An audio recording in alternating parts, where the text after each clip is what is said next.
Theme தனன திறனா.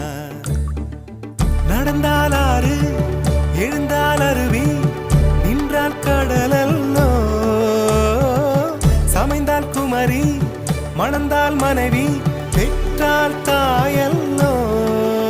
சிறு நதிகளே நதியிடும் கரைகளே கரை தொடும் நுரைகளே நுரைகளில் இவள் முகமே.